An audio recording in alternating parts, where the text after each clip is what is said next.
Hello guys. It's Saturday, wala kang pasok. So lilipat natin yung kotse natin.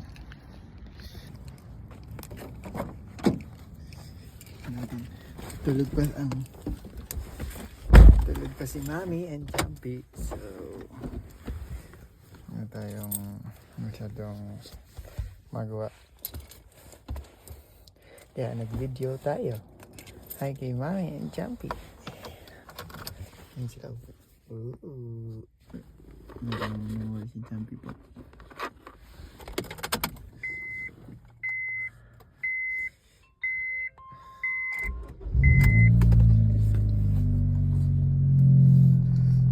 Ito ang ano ko Happy Pill. Tsaka yung sound ng car. Kapag nag-i-start siya, ang sarap pakinggan, para bang musika sa ating mga tainga, di ba boys? So positive din ang weather ngayon, so hindi ganun kalamig, pero naka-doble tayo, naka-vest at naka-hoodie lang.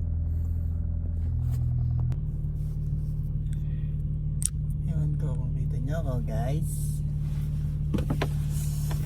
paparada natin sa kabila ng sasakyan, lilipat natin siya kasi dito tayo nakaparada sa medyo malayo kasi hindi nakaparada dun sa parking natin kanina.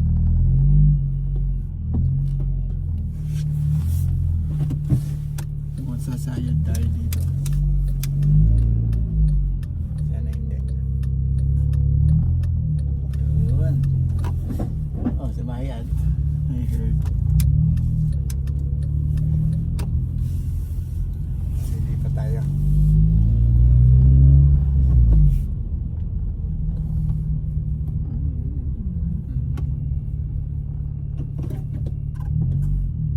So, pag winter dito guys, wala ka masyadong activity.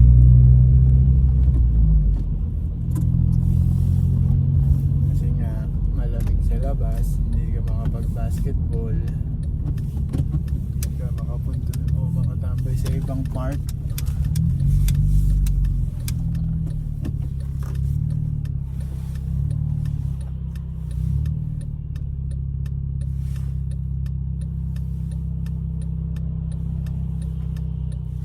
Dami natawid. Ano natin ito isa?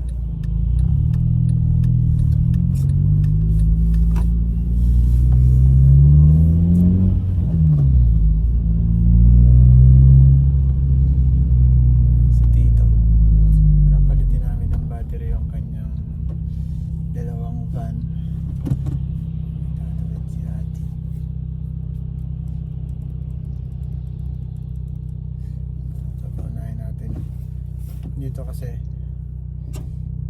pedestrian ako.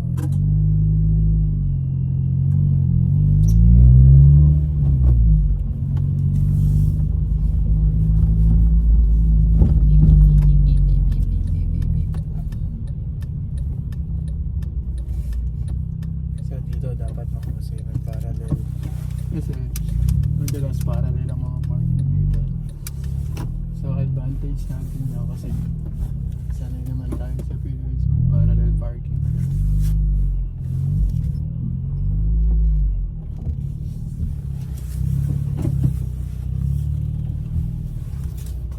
Hindi tayo nasanay sa Philippines, may hirapan din tayo mag-parking dito.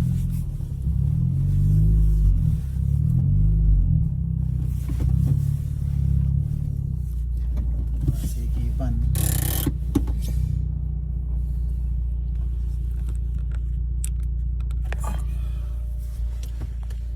So yun guys, napag-park na tayo. Madumi na yung ating sasakyan kasi snow pa. Winter. Ayun guys, napalitan na ni Tito ng battery. Tito. Hello. Ayun, napalitan niya ng battery. Baby to ya. Bigyan mo yan Ayun na yun ah. Pag naging taga rito na tayo. Ayun o, tingnan nyo, 117 pa lang yung kilometer. Diba? Brand new. Balik na sa kalsada. Ito gagamitin ni Tito eh.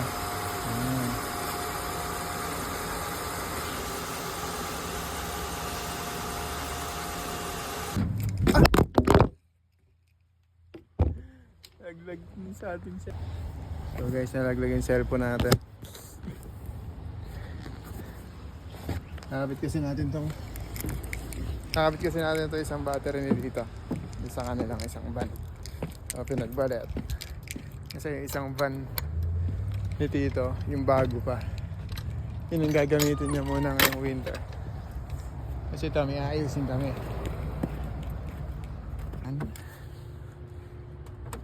So ito kasi gagawin namin yung kanyang alternator. Kasi last labas namin, New Year, hindi na siya nag-charge. Kala namin belt lang.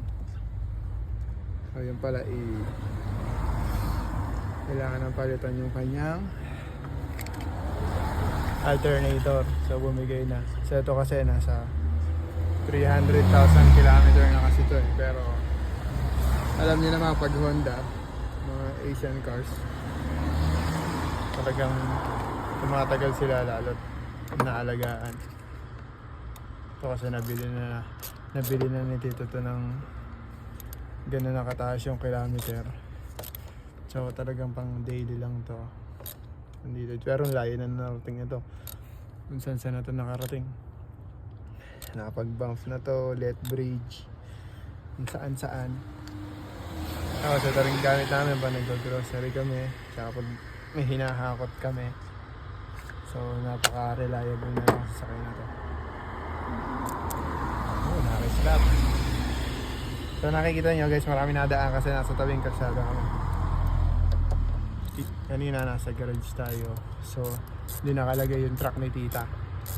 Tsaka yung van, si Makoy, yung kamukha nito. Pero yun kasi baby pa yun. Talagang bagong-bago yung sasakyan na yun. So someday sana makabili rin tayo ng ganun. Pero gusto ko rin magka-CRV dito eh. Kasi sa Philippines pa, gusto ko na rin yun. Kaso yun nga, hindi natin afford pa bumili. Ayan, nag-iipon-ipon tayo.